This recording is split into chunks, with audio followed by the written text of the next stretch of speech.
The prairie wind carried more secrets than words out there.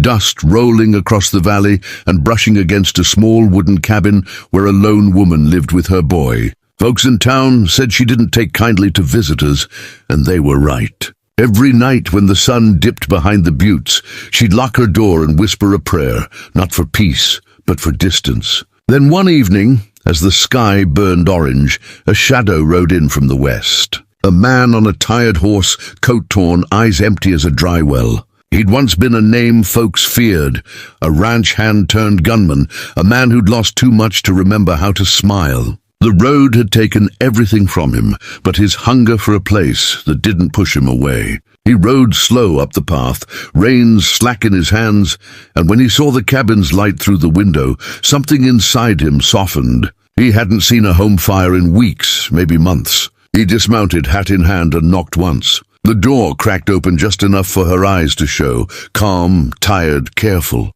"Ma'am," he said, "I'm just looking for water.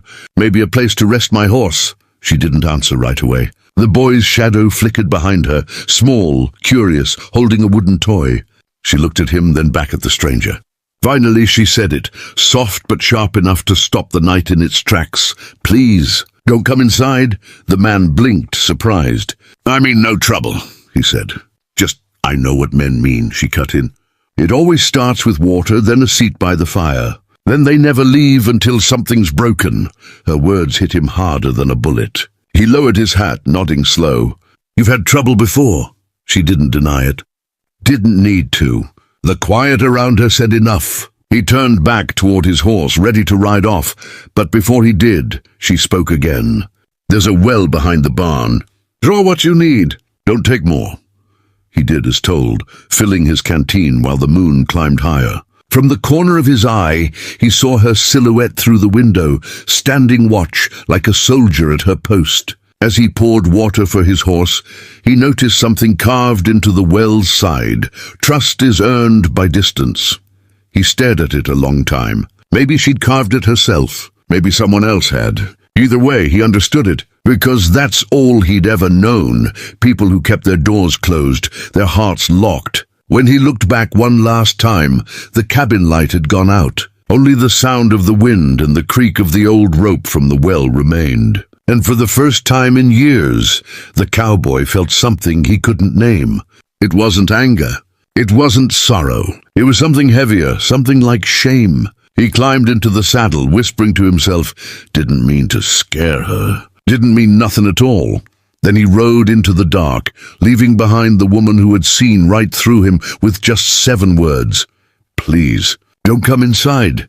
The next morning the wind was colder, and the sky above the prairie hung low with gray. The cowboy hadn't slept. He kept thinking about the woman's voice, those 7 words echoing like a bell through his mind. He told himself it didn't matter, that he'd been turned away before, but something about her tone, quiet, firm, tired, stuck to him like burrs on a trail coat. By dawn he'd made up his mind. He turned his horse back toward that cabin, a single loaf of bread and a small tin of coffee strapped behind his saddle. He told himself it was just courtesy, just a thank you for the water. But deep down he knew it was more. When he reached the cabin, smoke curled thin from the chimney. The boy was outside, stacking wood, small and wiry with sharp eyes that didn't trust strangers. The cowboy raised a hand in peace. "Morning, son," he said. The boy stared, silent, then called toward the door. "Ma!" She came out, wiping her hands on her apron, the same guarded look in her eyes. "I told you not to come inside," she said flatly. "Ain't trying to," he replied, lifting the loaf of bread. "Just brought something for the road. My thanks for the water." She hesitated, then nodded once, taking the bread from him. Their fingers brushed, just for a second, and he felt how cold her hand was. "We don't need charity," she said. "It ain't charity," he answered softly. "It's bread." Something in his tone made her pause, like she'd heard honesty for the first time in years. The boy shifted beside her, curiosity winning over fear. "What's your name, mister?" he asked. "Elias," the cowboy said. "Elias Boone." The boy nodded. "I'm Tom." The woman's voice hardened again. "Tom, inside." The boy obeyed, but not before giving the stranger one last look. When the door shut, Elias turned to leave, but her voice stopped him. "Why are you really here, Mr. Boone?" He thought about lying, but his voice betrayed the truth. "Because I'm tired of being unwelcome." Her eyes softened just a little. Then she said, "Out here, welcome gets people killed." He didn't argue. He just tipped his hat. Maybe so. But kindness keeps him living longer. For a moment, neither spoke. The wind stirred the dry grass around their boots, and the sound of the boy humming inside drifted through the walls. Something in that moment felt almost human again. Two broken souls standing between fear and forgiveness. Finally, she whispered, "The well's still open if you need water." It was the smallest gesture, but to him it was more than welcome. It was hope. Elias nodded once, then turned toward the barn, the corners of his eyes stinging against the wind. He didn't know it yet, but that morning had already changed him. As he filled his canteen, he glanced again at the words carved in the well, "Trust is earned by distance." And he smiled to himself. Maybe trust didn't always mean closeness. Maybe it just meant coming back, even when you'd been told not to. He mounted his horse and rode out slow, the sound of her voice following him like the promise of rain over dry earth. That evening the sun sank behind the ridge, painting the sky with fire, and Elias Boone found himself riding back once more toward the lonely cabin. He told himself he was chasing daylight, that the storm clouds rolling in from the west were reason enough to stop. But the truth was simpler, lonelier. He just didn't want to spend another night with no sound but his own breathing. When he reached the fence line, he saw her out there hanging laundry in the dying light. She looked smaller against the vast land, her hair pulled back, her dress worn thin by years of hard work. When she spotted him, her hands froze. "You again," she said quietly. "You don't give up easy, do you?" Elias dismounted, his boots crunching dry earth. "Storm's coming," he said. "Didn't figure you'd want to face it alone."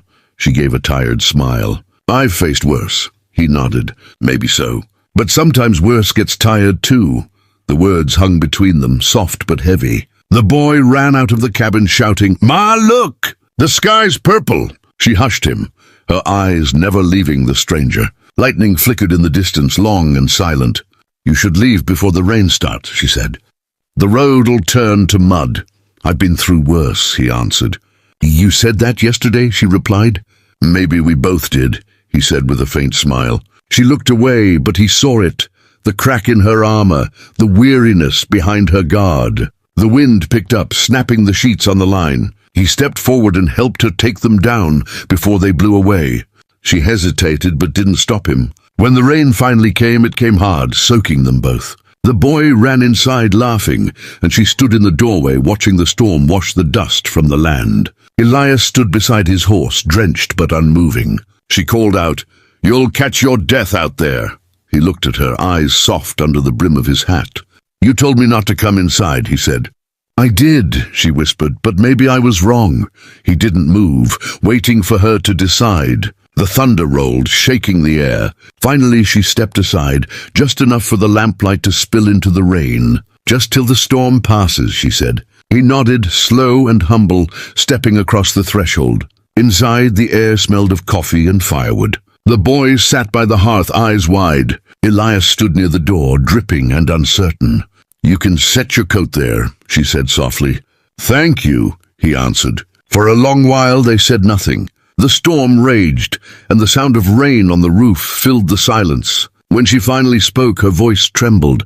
"You want to know why I didn't want you in here?" He looked at her, waiting. She turned toward the window, the firelight tracing the scars on her wrist. "Because the last man I let in never left. Not until he took everything." Elias didn't ask who or how. He just nodded. "Ain't gonna take nothing," he said. "Never do." Her eyes lifted to his, steady, cautious, but searching. "Then maybe," she whispered, "you can stay a while."